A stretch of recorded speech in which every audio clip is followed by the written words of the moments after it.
A warm welcome to another edition of the Magpie Circle, and it's welcome back to someone that's got a very, very impressive achievement on his CV, one at which we're all looking forward for Ian Burchnall to hopefully achieve for himself at Notts County. A warm welcome back for a second appearance on the podcast to Paul Cox, and as well as being a Notts player, of course, you have on your CV guiding Mansfield Town to the Conference Championship and taking them back into the Football League, Paul. Yes, it was a fantastic time in my managerial career, looking back, and some absolute great memories. Fellas in that season, guiding them to promotion and winning the championship. We had the huge game against Liverpool, Brendan Rodgers' Liverpool. So fabulous year, fabulous time. Really enjoyed it, and just reminiscing on what a tough nut it is to crack the National League. We'll be coming onto that very shortly. Want to kind of you're a Nottingham boy, born and bred. Want to take you back to those formative years, and I believe it would have been your great grandfather who would be responsible for you playing in the black and white rather than the red and white, correct? Correct, yeah, absolutely. I was played as a kid for Parkhead Padstow, heavy link with Forest. Played for the JCS sides of the youth sides at Forest from a really early age. But it got to the point where, my granddad stepped in, who's the the leader of the family, the great granddad, shall I say, and he, by no means, I was never going to sign for Forest. It was always going to be for Notts County. So I look back on my youth and what I learned there, with great admiration. Anybody listen to the last podcast with Wack and Shirls, we'll see what fabulous years we had, and it wasn't just fun.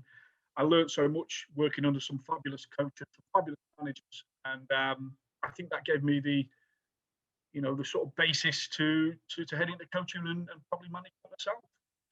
So you were attached to Forest as a young boy. So your great granddad was a big, proper Notts fan, yeah. So season ticket holder, how did he manage to move you across the Trent, so to speak? Well, I think it was a bit of a secret that I was at Forest as a young kid, and it was one of these that my sister was dancing at the time, and she was the little angel of the family, and everyone was eyeing on her, and I was sort of slipping under the radar.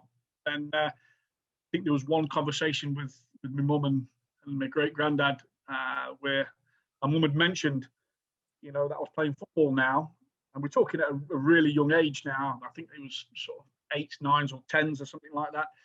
And I remember my granddad going ballistic. He was a staunch season ticket holder at the club. Would never miss a home game, and a very headstrong man. And he basically told me where I was going wrong and where I should be. So it was. I look back now with you smile at it. At the time, I didn't realise, because he used to travel from Aspley, used to get 2 buses out to West Bridgeford and watch me. And it was only when he passed away in his mid-80s that I got to find out that he had, he'd done it with the last 5 years with bowel cancer, which was amazing. It just reminds him as a person, that he wanted to go down to Notts County, but he would travel all that way on, get 2 buses and late at night and get home, and he got a sense of pride out of me signing and ultimately playing for Notts County. So it's some really, really great memories, and some of the things that money can't buy for me, Paul. It was great emotion and great memories. So the chronology worked well for your great grandfather. So he passed on in the sort of the mid-80s. But for a few years, he was able to get on the 2 buses, 4 buses in total, and go and watch you play in the first team for Notts County, because you made your debut about 81, 82, didn't you? So he would have seen you pull on your shirt, pull on the shirt, yeah, and watch you in action at Meadow Lane in the first team. Yes. All my family used to come down. Uncles, mum and dad. Everyone used to come down to stand in the bottom left-hand corner, where the dugouts are now, opposite the Cop, and roar us on. Like I say, it's really good times. Really, when I look back at the memories, not just. I mean, my granddad never used to come watch the first team games as a reserve and the youth team games as I was coming through. So schoolboy.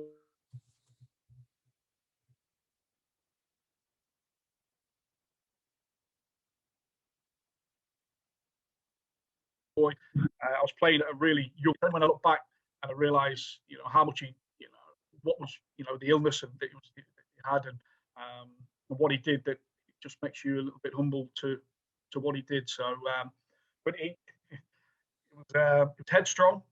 He loved the club, and like I say, in the early days, never used to miss a game. Season ticket holder, year in, year out. So at what age then were you transitioning across the Trent from Forest to Notts? When did you sign, and forms that you signed for Notts as a young lad? I think that was about year 9 at school. And I can remember getting called out of school. I can always remember, year 7, having my careers. Your careers talk with one of the teachers, and they asked me. I always remember them asking me what I wanted to be, and I said I'm really headstrong myself. I'm going to be a footballer. So I can remember the deputy head, a guy called Mr. Smith, that used to run the Nottingham City Boys teams, and he said to me, have you thought about another trade, becoming a chippy or a builder? I said, no, I'm going to be a footballer, and it made him smile. So I got called out of school early. I think we travelled up to somewhere like Preston when I was year 9 or year 10. To play for the reserves, and he gave me a cheeky wink and reminded me what I told him when I was a little bit younger. So we had a few smiles, on that little journey. But it, like I say, you had to grow up really, really quick. That was a time when in the reserves and the youth team were any age group. So it was a baptism. It was tough, but you had to grow up really quick. And like I do honestly feel as though that the youth of today could do with, the youth system going back to that, to that way, playing any age group. You can coach a kid, you can bring him through, you can give him all the technical, add things to him. But there's nothing better than learning off an experienced pro, someone that's been there, done it. I think that's the best learning curve you can actually go through as a young player. So who would have been running the youth system reserves at that point then? Who was in charge? It was Mick Walker, Mick Russell Slade. It was Russell that actually changed me. I came to Notts County as a centre forward. Yeah. And I can always remember Russell coming to a Nottingham City Boys game where I played centre back, and Russell had a chat with Mick. And I never looked back. They played me. I mean, in the early days, I played as a left back, right back, because I was only small. I wasn't the biggest centre half ever. Even when I matured, but in the early days, I played as a left back. I think one of my first games was against Aston Villa, Paul, at where was it? Down near the river. I'm trying to think where it was. Grove Farm. We played Aston Villa. Grove Farm. It was Grove Farm. Yeah. Turned up. I can remember I had the flu that morning, and Mick played me left back, even though I was right-footed. He played me left back, and there was in Aston Villa side there was Ian Olney played, and I came up against a guy called Tony Daly. Tony Daly, flying winger, Premiership, and I think it was 5-1, and I had a complete nightmare.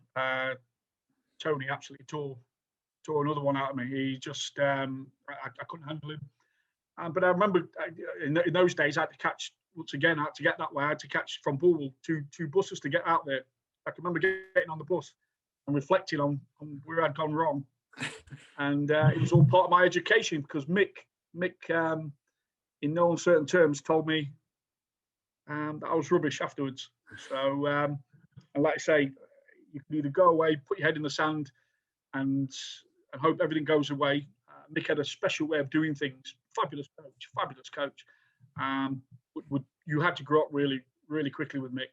And I found that I was only year 9 then, Paul, when I played then, and still at school. And I can remember going home on the bus thinking, this is where I went wrong, and this is where I need to improve. And like I say, I think, as we said in the podcast before, I think there's a lot of coaching now, but nothing prepares you for the mental capacity that, as a young player, when you step into the fold of the abuse you get around, and it's even worse now with social media and crowds.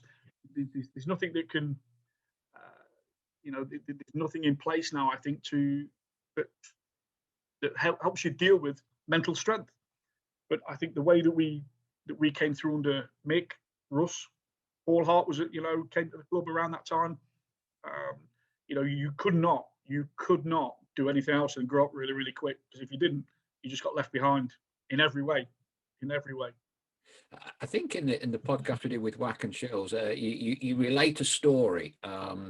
Did you have an earring or something, and Paul Hart took a bit of an exception to it?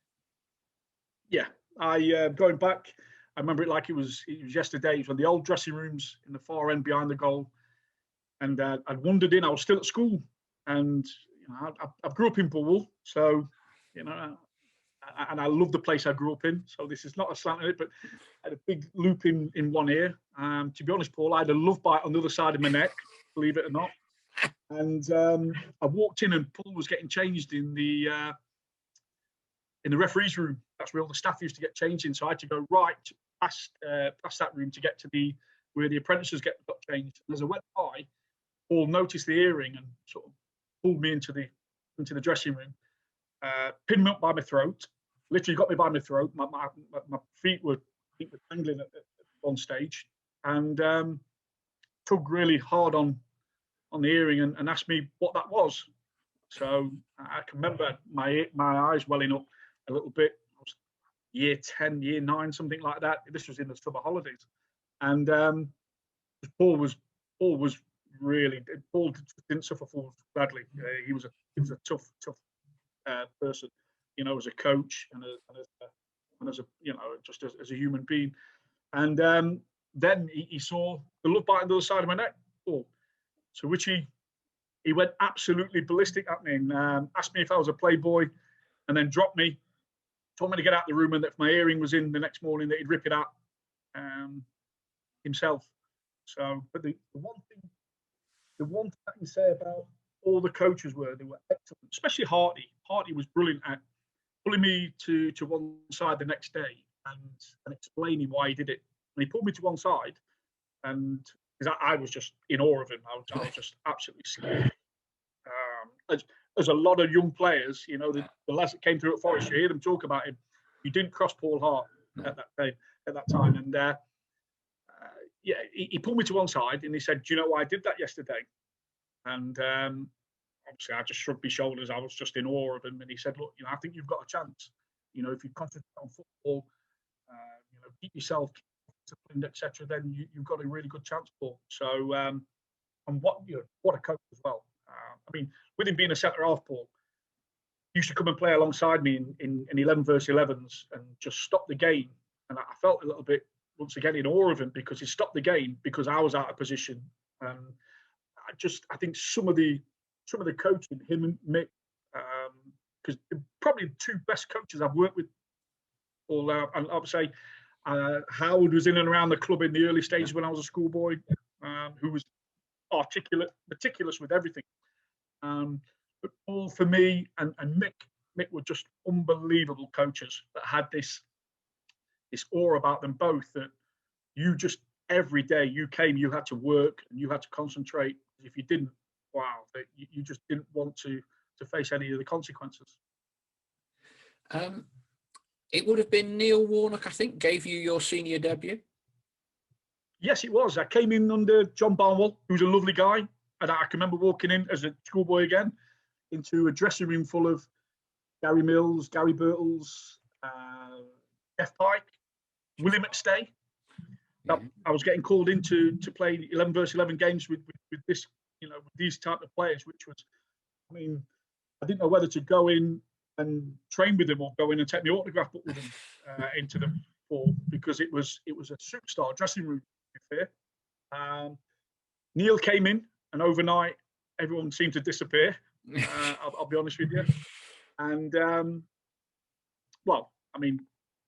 think everyone knows my thoughts on Neil, and for me, he's probably one of the most successful managers in Notts history, and probably one of the best managers outside of the Premiership of doing what he does best, in that team's promoted.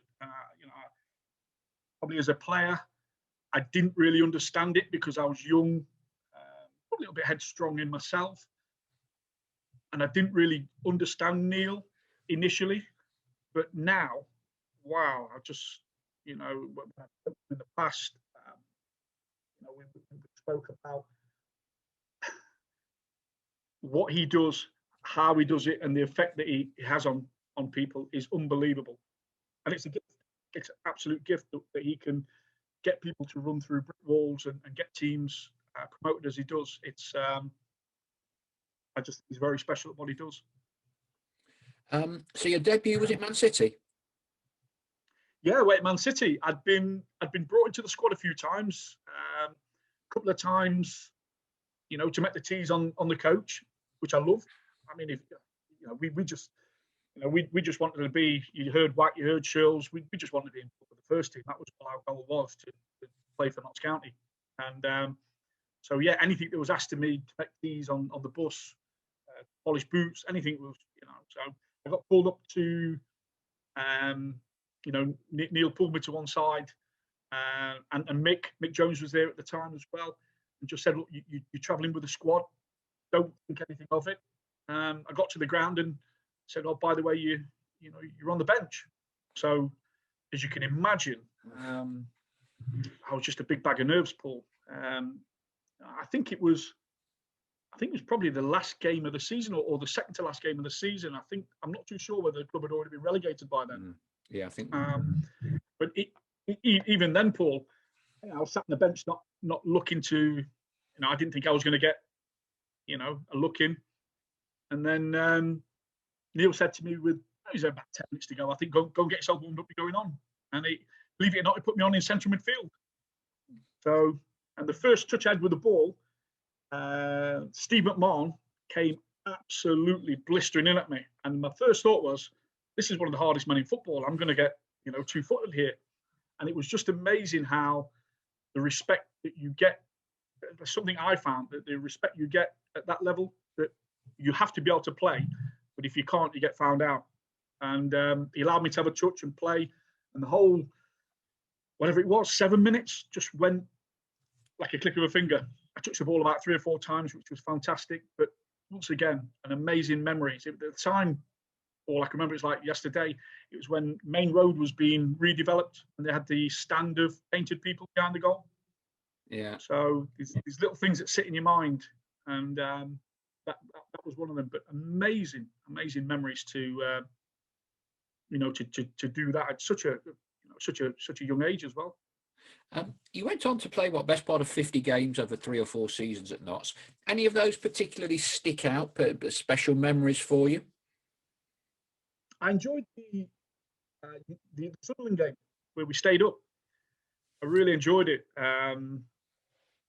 We were under a lot of pressure to stay in the league that year. I think Mick had taken over from Neil. There was a lot of young lads in and around the first team at that stage, and I can remember we came up against Sunderland, final game of the season. I think it was us, Sunderland, Cambridge United were in the mix. I think that could have got relegated, and I can just remember that the black and white, the red and white, Sunderland had absolutely filled the cup from what I remember, and had infiltrated other parts of the ground. And fantastic game. I remember coming up against Terry Butcher, Mick Hartford. I've still got a photo of Mick Hartford nearly kicking a teeth through the back of the head. That was the naivety from me. I went down, to head a ball quite low, and Mick wellied me in the face. Don Goodman, some good players playing for Sunderland at the time, and I think we managed to win 3-1.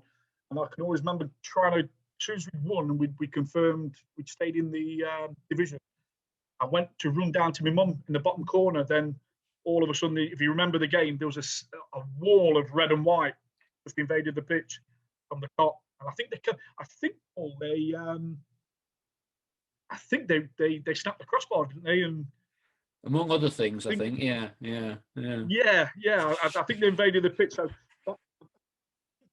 600 meters that you could probably ever see me compete, because from that end of the pitch to the dressing rooms, I covered it very, very quickly. Because, obviously, I saw everyone invading the pitch. Any other special memories? Too many. We had trips to Wembley, going out to Ascoli in the Anglo-Italian Cup, Brescia in the Anglo-Italian Cup. I remember playing alongside Dean Yates against Oliver Bierhoff. Yes, Oliver Bierhoff was playing for. Yes, yeah. At Ascoli. Remember the thunderstorms over the, coming up at the bottom of the ground. It was just it was like a new culture to us, playing in those stadiums against some quality players. I think George Hadji played in. Georgie Hadji did. Yeah, Brescia final. Yeah, that was it. I think if I'm honest, Paul, it's just too many good memories to really. I really enjoyed my time. As we've said in previous podcasts, I don't think any of us, me, Shields, or Wack was lying when we said, it was a really, really great time to be a Nottingham boy and to play for your hometown club. Was looking back a little bit surreal, but just fabulous memories. I wish we could go back and do it all over again. But so many people say, would you do anything different? I wouldn't. I had 2 bad injuries that killed me a little bit. I 2 cruciates.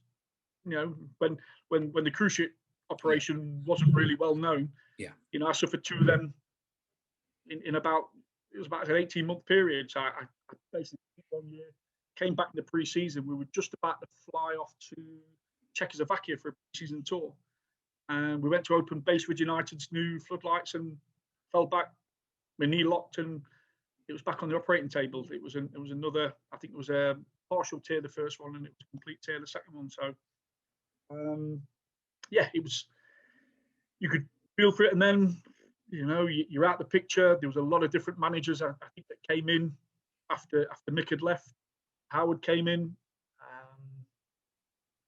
And I think the end of that season, Paul, I think it was like Dean Thomas and who else was it?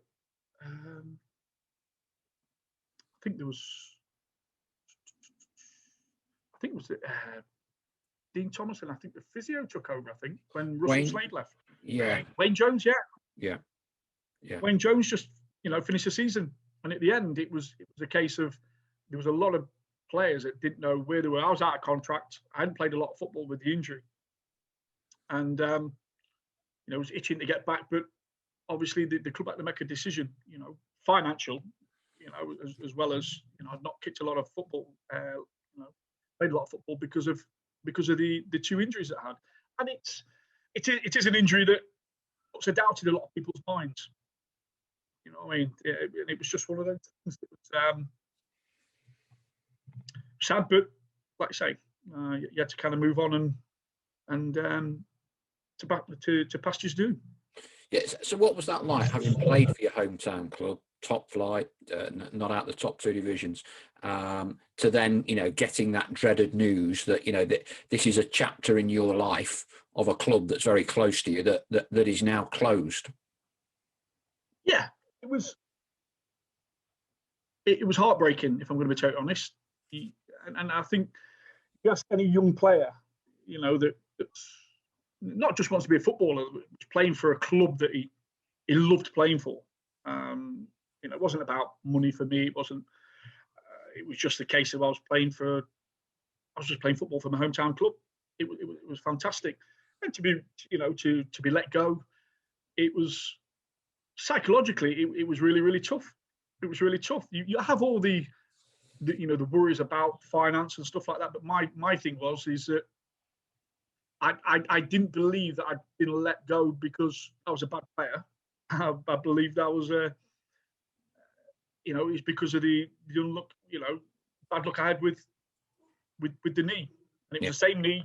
It was one of these situations where the club might have think it goes again, and we're paying somebody just to sit in a physio's room. So I understand the dynamics of it, the logic in it from the club's point of view. But yeah, it was. I think a little part of me kind of left me then, Paul, if that makes sense. Mm. A part of me in terms of the playing side died in me a little bit. I mean, I went on to Kettering and had some, I think about 125, 130 appearances for them. But there's nothing like playing for your hometown club at a really good level of football. And I'm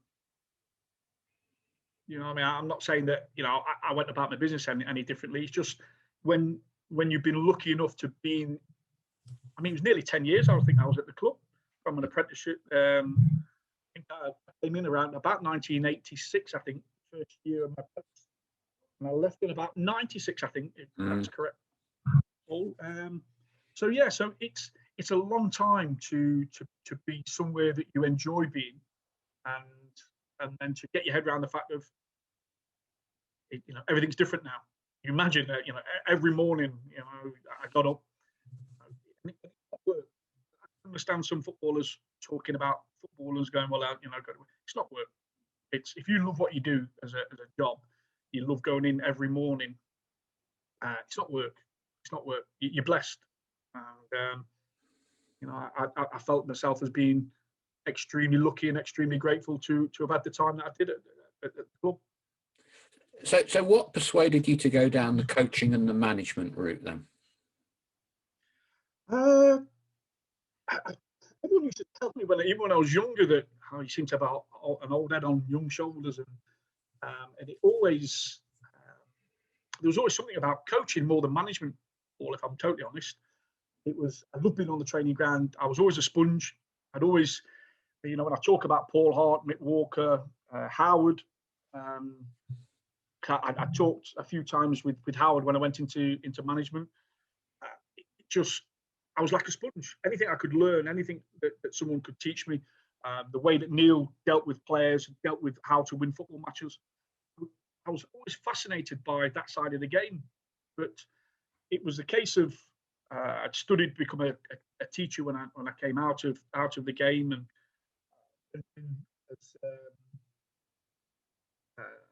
at Hucknall initially with John Ramshaw as like teaching on the BTEC and coaching, and John was very good at guiding me in terms of the teaching. The teaching helped me with the coaching immensely, and as I progressed, I ended up at Eastwood with Brian Chambers as assistant manager and head of the academy that started up there. And then, to cut a long story short, a couple of great seasons with Brian, but Brian resigned after an FA Cup game one day and said to me, put me to one side and said, "Look, Paul, I've asked chairman to make you manager." And the early part was a baptism of fire, Paul. I couldn't win a game, for the love of me. I really couldn't. I think the club at the time were about 4 or 5 points adrift at the bottom of, I think it was either the Evo Stick division or the North East Counties League.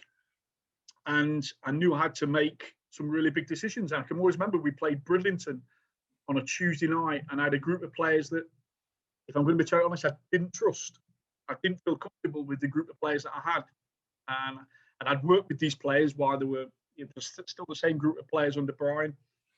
And I don't know. I probably had one of these eureka moments. We played Bridlington and we got beat 3-2 at home. And I went home, never slept that night, just stayed awake. And I don't know, my sixth sense told me that I needed to make some massive changes overnight. So within a week, I'd released about 8 of the squad, 8 of the first team players, all experienced at that level, brought in quite a number of the academy kids, brought them in with, I thought, not necessarily a better footballer, but better. I got a lot of alpha males around me that wanted to come to the club to be successful. Some good kids, the Lyndon Meekles of this world that came to Eastwood that took on with me. We took them, the academy kids that came through that I trusted, and I think we finished just outside the playoffs from there onwards. From there onwards, it just seemed to be success after success. We took the club from North East County, or the Evo stick, to the edge of the National League, which was unbelievable. Rob Young, who's a good friend of mine, came in. He owns another Nottingham boy. He came in, and we were on the verge of promotion when the FA, as they seem to do now, came in and said that the ground wasn't up to grading, and that the 2 stands that Rob had spent a lot of money and a lot of time, a lot of effort putting together, they said that the 2 stands, I think, needed to be put together. And I totally agreed with Rob. Rob sort of down tools there and then, and walked away. I felt for Rob because it was a hell of a journey we'd been on. He'd spent his hard-earned money, and we jumped through a lot of hoops to get the club where we rightly should have been. And I think that the beautiful thing about the English game, and this is what supporters love, is that the little club can always be successful. And that's the beauty of the game. The FA Cup, everything about when we've seen what's happening with the Super League now, I love the fans' response because it's a working class man's game, and I felt so sorry for Rob that he worked so hard, spent a lot of money, not just on the football infrastructure, stadium, I think it was a cheap shot, to be fair, to be told that whatever happens, you can't get promoted. And I think Rob had enough by then. And so Rob left. It was a really strange time. So I didn't know what I was going to do. We went on to complete the Not Senior Cup that year, and it was at Mansfield Town. And we beat Carlton, I think, 6-2 that night. I think we won the Not Senior Cup 6 years on the row. I think it was something like that. We won more or less everything around those sort of 4 or 5 years we was there.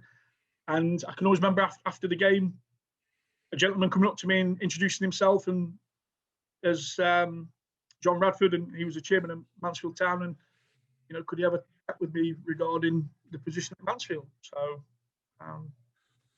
the next bit is just another chapter, which was once again holds a lot of really good memories. Yeah, so Mansfield is clearly, although they were in the National League Conference, whatever you want to call it at that time, they were basically a football league club, weren't they? And clearly, with where Notts are at the minute, there are parallels to be drawn. And I guess with going to Mansfield, there comes a certain element of pressure to deliver a return. Yeah. Now, how feasible that is, of course, is a debatable point. But supporters themselves will be wanting to be at the top end of the table, not the bottom. How tough a job was it to get Mansfield out of that division back into the Football League? Well, it was real tough. I'll give you some idea. On the first forums I did, I think one of the gentlemen put his hand up, and I thought he was going to ask a question. And I think he said something like, "Paul, I don't want you here. We wanted a big name. This is a big club. I have no problem. It's a big club, man." And you know, we don't want somebody from a club called Eastwood Town and blah blah blah blah. So I was under no, you know, under no illusion just how tough it was from that minute. What needed to happen was, and what I explained to him after the fans forum was, I asked him a question, and because I never wanted to take his passion away from him, because you do that with supporters and you don't have support. And I asked him a question. I said, you know, you told me Mansfield Town's a huge football league club, to which he sort of interrupted and said, Paul, I'm not asking. I'm telling you that we're a massive club. But I said, okay. Can you tell me where you finished in the last? I think they've been in the national league as it is now, the conference. Then I said, can you tell me where you finished for the last sort of 4 seasons? I think it was. To which he went a bit blank, and I said, well, you know, you've never finished above 10th in the national league as it is now. So at the minute, you're just a mid-table non-league football club. And I didn't know whether to run Paul, if I'm honest, because I could see the veins in his neck sort of region, because I knew I touched a raw nerve. But I think the big thing has to be is that, and I said it in the last podcast, is that the National League is a graveyard for big clubs. Yeah. If you don't get to grips with the psychology of where you are. Now you've got Wrexham, you've got Chesterfield, you've got Hartlepool, you've got Stockport, you've got, I could go on and on and on. The National League North now, you know, we're coming up against the likes of Files, the Yorks, you know, ex-football league clubs. But I think at some point, had this philosophy that football respects nobody, and you have to respect football. So, and at some point, something's gone wrong, and you can either continuously think in the past or you can look to the future. So what I did is I put John gave me, even though I just signed a 1-year contract, John gave me 3 years to get out of the National League. And I knew I had to do things pretty quickly. Yeah. Not because of John. My relationship with John was unbelievable. Fantastic. As good as the relationship I had with Rob at Eastwood, it was fantastic. But I knew the fans weren't going to give you time. Exactly. So, expectations. Yeah. And the worst thing about my sides, Paul, is that I've never got off to, in my whole managerial career, I've never got off to a good start. So even in my happy times and where I think we've done well, we've not got off to a good start at all. So I think in my first season, after about 10 games, we went to Cambridge, got beat 4-1, came back where my car was parked. There was a sign, it was huge, that just said "Cox out." So I kind of went, well, there we go. You know, I knew it was coming. That's not having a go at the supporters. Passion. I love passion, and I knew what I was walking into. That this club demanded success, demanded it. You couldn't lose. Couldn't lose a game, and so it's frightening because, and this was where when I talk about good chairman and how good chairman can have a real positive effect on their club's results. John came in on the Tuesday, and we'd finished training. Had a good training session. I was sat at my desk, and he come in. He said, "Fancy a pint?" And I went, "Oh, yeah, okay. Let's go for a drink." And we'd had one, and the second one, he just, I can remember him putting his pint down, and he said to me, "Are you okay?" And I went, "Not really, John. I'm not winning as many football matches as I'd like to." You got to remember, Paul, I'd been used to winning loads in the Eastwood days, and this had came as a little bit of a shock. And he turned around to me, and these words will sit with me for the rest of my life. He went, "But don't worry about it, because whatever happens, I'm never going to sack you." So he then finished off his pint and said, "Well, I've got to get going now." So he went outside. I finished off mine. I went out into the pub car park, ran the wife, and just went, "I probably got 2 games." She went, "Why?" I said, "Just give me the vote of confidence now. He's never going to sack me." So that's how you think as a manager. My wife, was very good friends with Carolyn, and they'd been talking that night anyway, and never thought anything of it. And John came in the next day again, and he said, "Look, I need a chat with you." And I said, kind of what? He said, look, I told you yesterday I'm never going to sack you.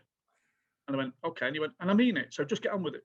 And believe it or not, and this is what I'm saying about the psychology of, as a manager with players, you have a massive say in terms of psychology, how to pick somebody up when they're low, how to bring somebody down when they get a little bit too confident. I think, when people look at sports teams now and you've got a psychologist and somebody that does this, I think you have to be that as a manager.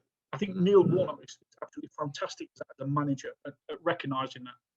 So we went, we had a fantastic end of the season, got in the playoffs, played York in the playoffs, lost Matt Green, who was our star striker, got sent off in the first game, which never should have happened.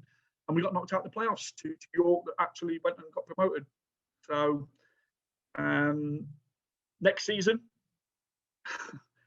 I'll be honest with you, I think the fans made a joke that we're going to bring the Santa's outfits for the the September, October games. Yeah. Because I think we were starting to understand that we don't usually get off to a good start, but we always come around the bend. I would say that the business end of the season after Christmas, always stronger. We were rubbish, if I'm honest, Paul, for the majority of the season. I'm average. And I think we scraped through some of the FA Cup rounds, Slough away. We got the big game at Lincoln in the FA Cup. And we were 12th when we played Lincoln. Nowhere near the playoffs, miles away from the top spot. Everyone kept asking me about promotion. I said, yeah, look, we'll be there or thereabouts. I think you've always got to have the inner belief, because I think that transcends onto the playing staff. So we played Lincoln 2-1 down in the injury time, to be honest, and we took on Matt Reed, who was our plan B at the time.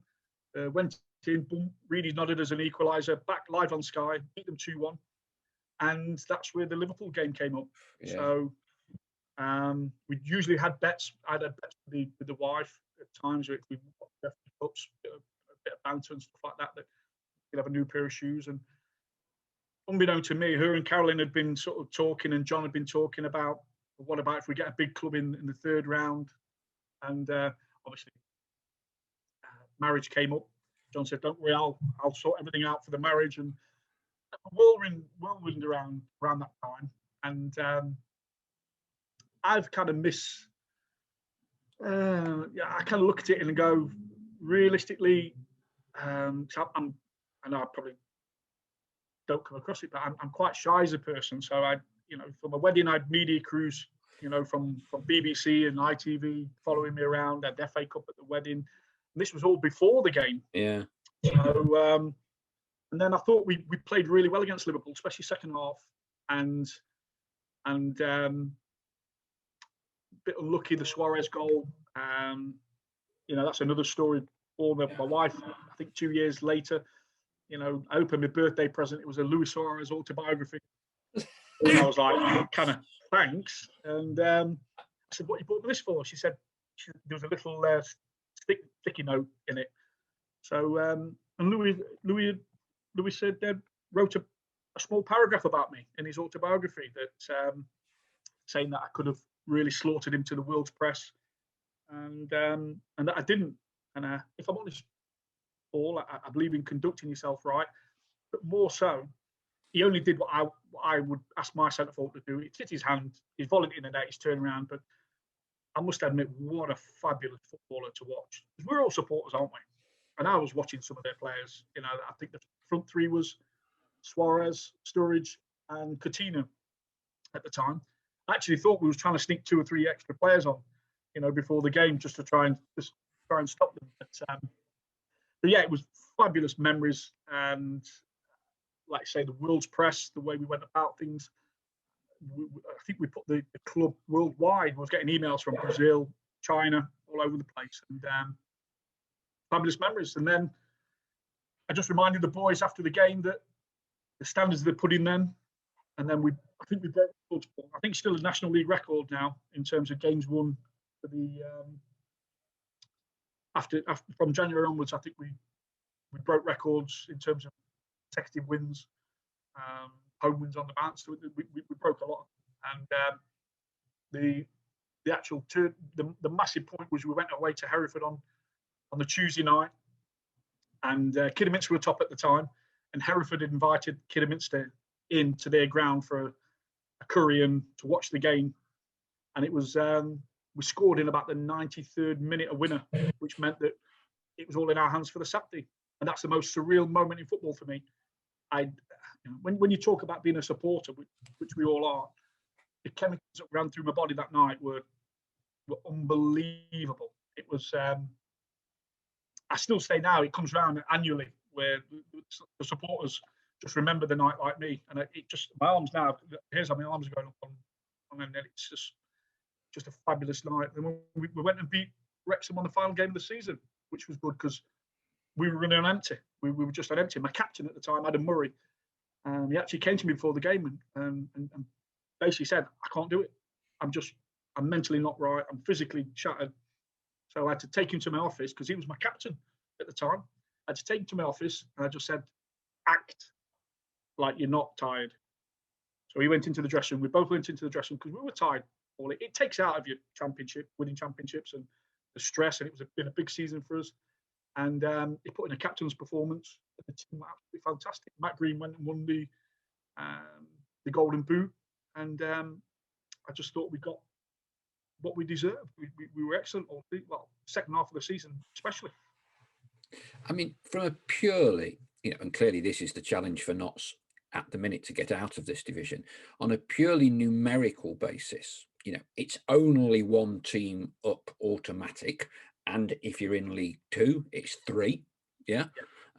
So it is 3 times harder straight off the bat to get one of the automatics, and then you go into quite a laborious long playoff system. So whichever way you look at it, it's very, very difficult to get out of, isn't it? Very, very difficult. Somebody said to me, Paul, statistically, it's the hardest league in Europe to get out of. Yeah. And when you look at, because I looked at League Two now, because I think, I've looked at a lot of league football this year, and I take my hat off to Cheltenham and Cambridge that haven't got the biggest of budgets, to be fair. But statistically, it's probably the easiest. League Two is probably the easiest league to get out of as well. Exactly. So you're better off competing in League Two than you are in the National League. Absolutely. It's not just that now, Paul. It's the amount of big clubs that are not just spending money, but have got football league infrastructures. But I always, it makes me smile, to be fair. And I've covered quite a number of games. I did it with the BT, etc. And they asked me the same question. And you have to change your psychology sometimes. You have to forget about the past and embrace the future and build a new future. And I look at Wrexham, who are an absolute huge club. I mean, we've been there, and the support they've got. If they got into the football league, God knows what support they'd get. But it seems year on year, sometimes you can put too much pressure on yourselves by just saying, "Well, we deserve to be there because we're a big club," and football doesn't respect you. You have to earn the right. And you look at, I think the one club that's really taken my eye this year is Sutton United, because they're doing it. And at the minute, looking at the league table, they probably look favourites to probably win it at the end. But they're doing that on a part-time model, which is unbelievable. Unbelievable. There'll still be finance down there, but to do it on a part-time as a part-time club will be unbelievable. And then the playoffs will be an absolute just be a lottery, because I would say that you have to become a good cup side then in the playoffs. Yeah, it's not all about a good tactician as a coach and a manager, and to be fair, you need a little bit of luck.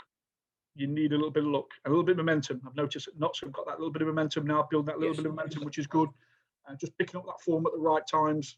And the thing is about the playoffs is usually it's the team that finishes either second or those two top teams that end up falling by the wayside. You just got to keep that sort of that mindset. But the main thing is to get out of these leagues is to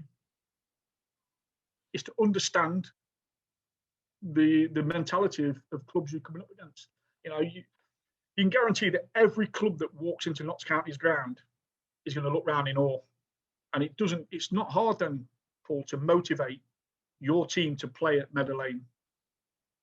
You know, you go down to somewhere, to somewhere like Sutton United, you know, who's got the 3G pitch. I've still got that, haven't they, Paul? They have, yeah.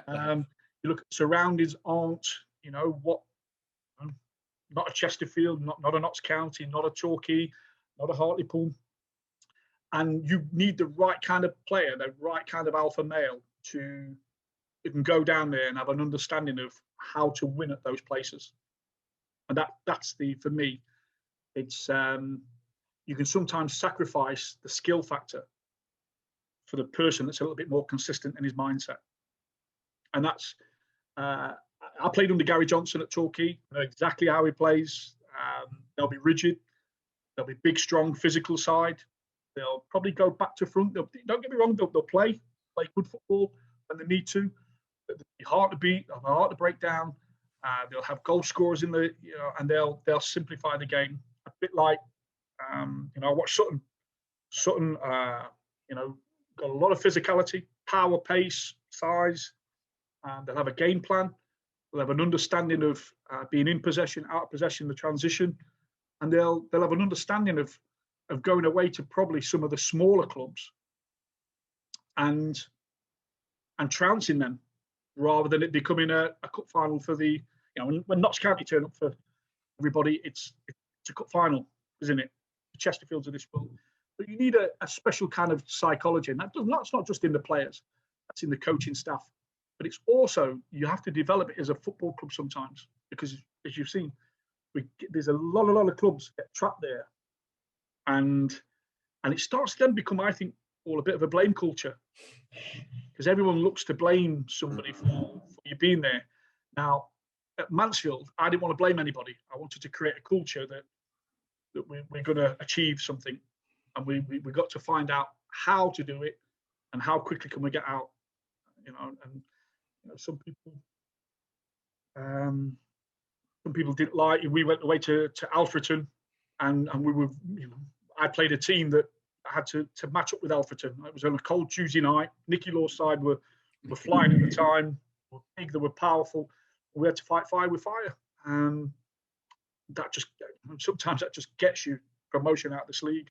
And then when you get back into League Two, it's that consistency of where you want to get to. Once again, planning, the infrastructure right, the training sessions right, and more importantly, the player personnel then can take you, you know, to those playoffs and promotion to League One now.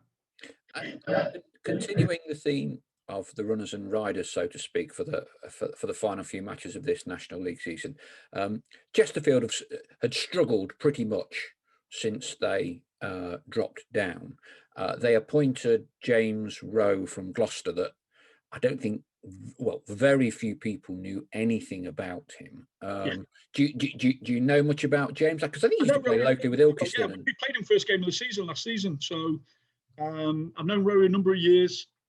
He's done his apprenticeship. He's been around as an assistant manager. He's been around the National League South. A very wily character, very clever, shrewd coach. And if you look what he did at Chesterfield, it epitomises what I've just been saying. It's that he went into Chesterfield and more or less rang the changes straight away. Brought in, I mean, I went to what game did I go to?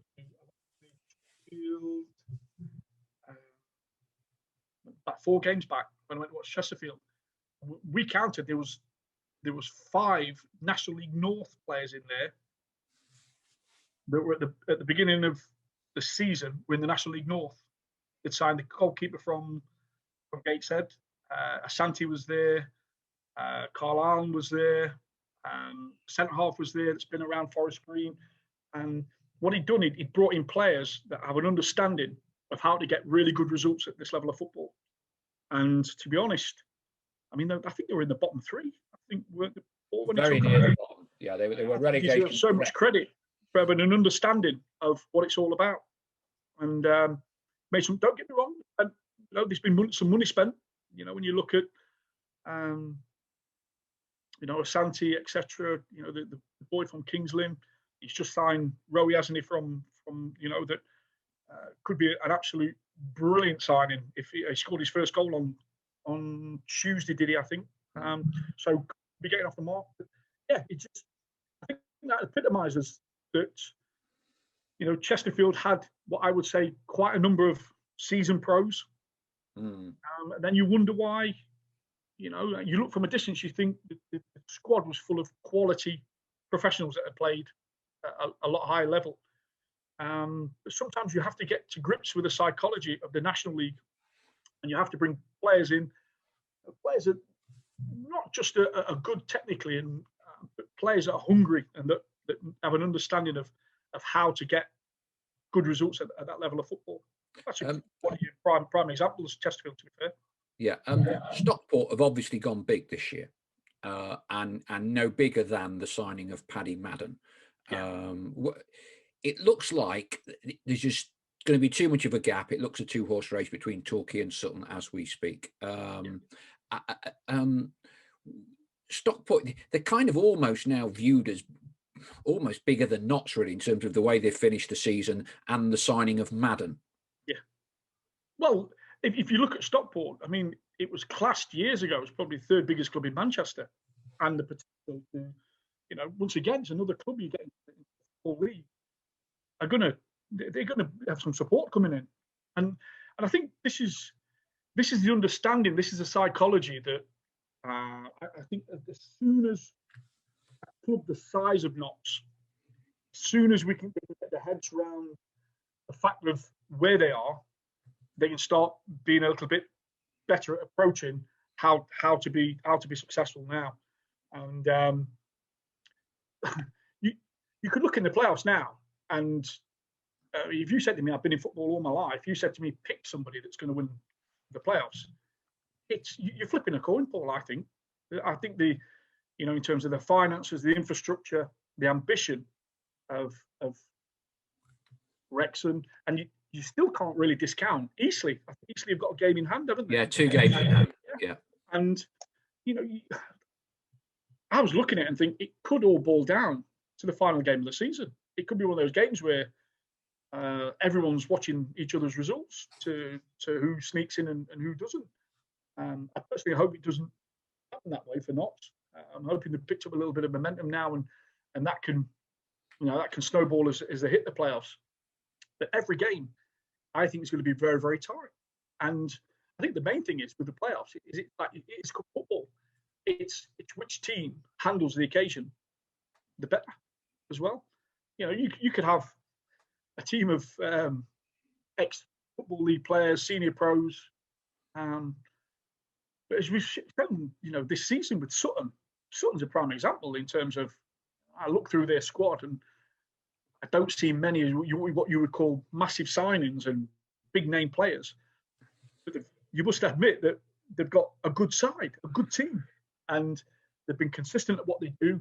They know what they're good at. They know what they're not very good at.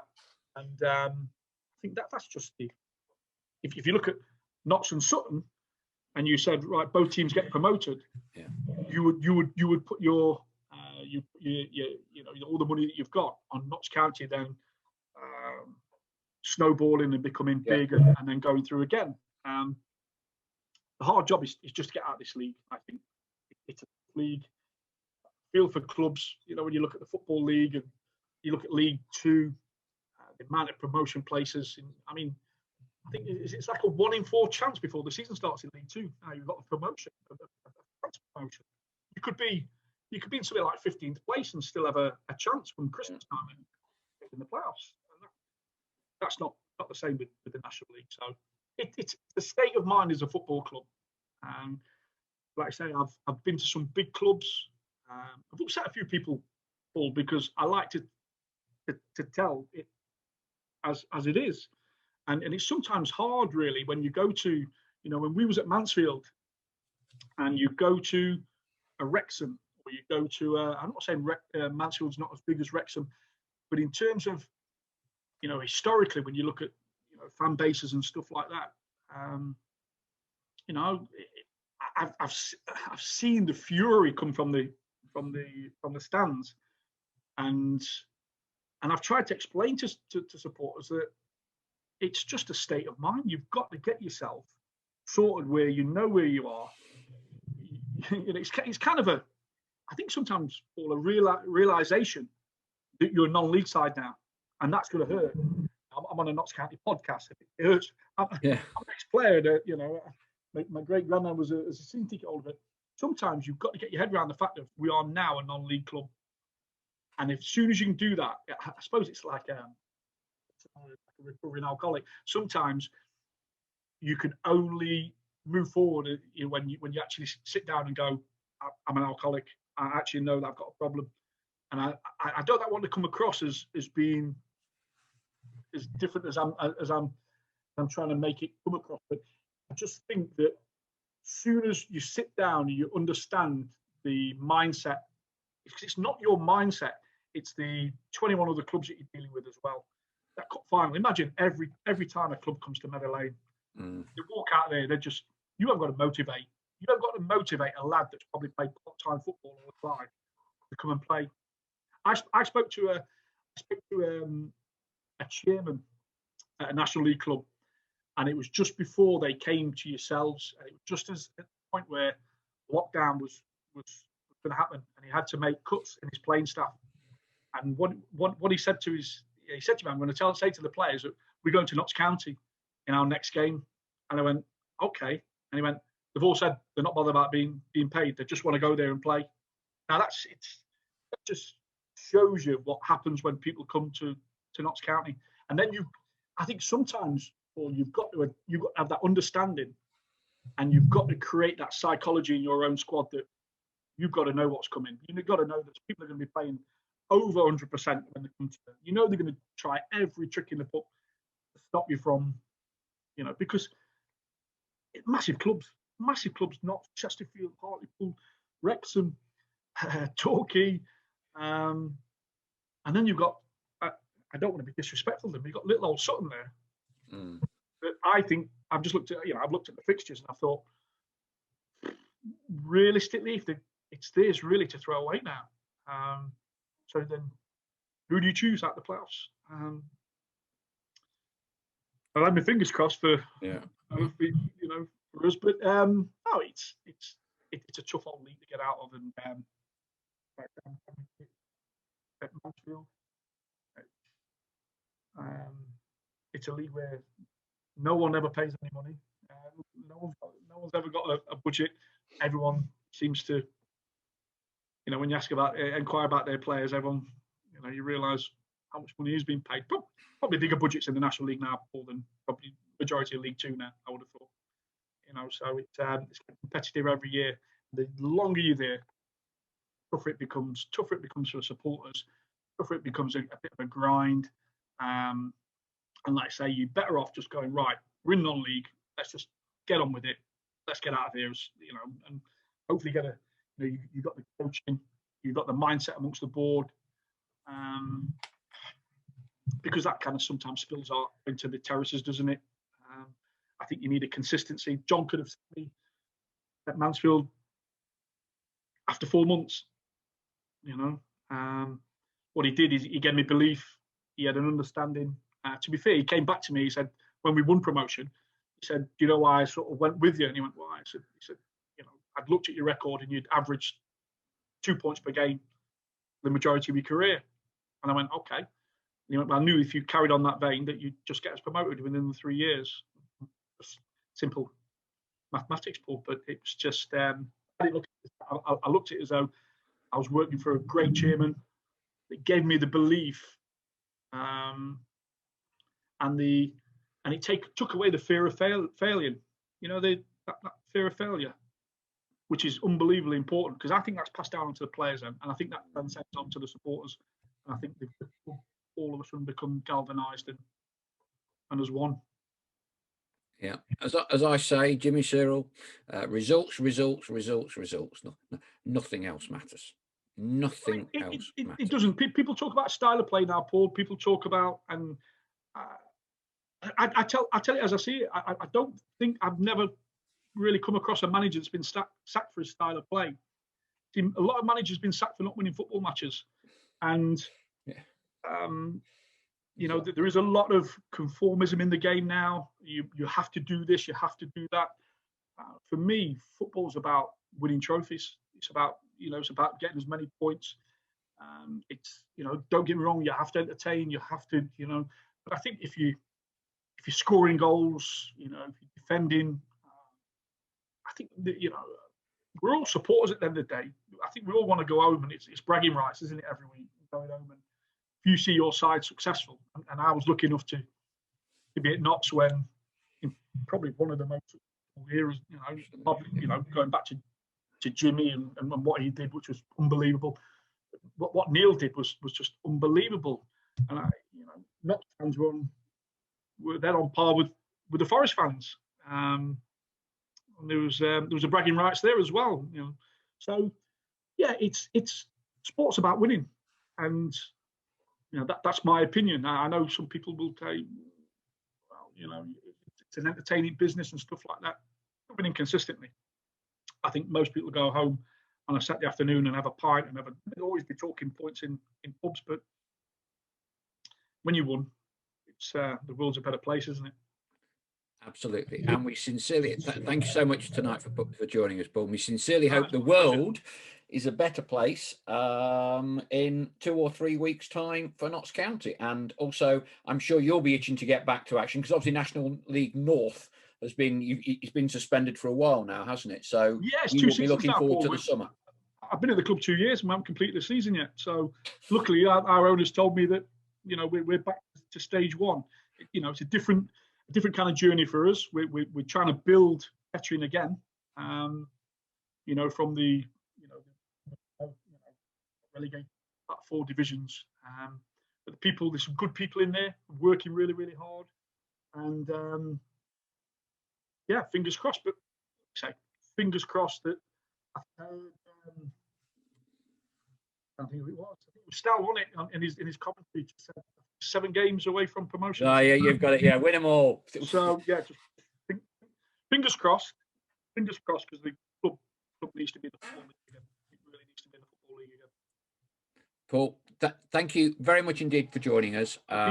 We'll keep an eye out on Kettering's results once you get back to playing again, and I'm sure we'll all be looking out on the last few games of Notts, and hopefully, I can think of one person who would say playoffs are not a lottery, Mr. Warnock. I'm sure he'd say there's a science in them. Yes, he would. But we will gladly snap the hands off. Knowing Neil as I do as well, I think Neil will be glued to the TV watching as well.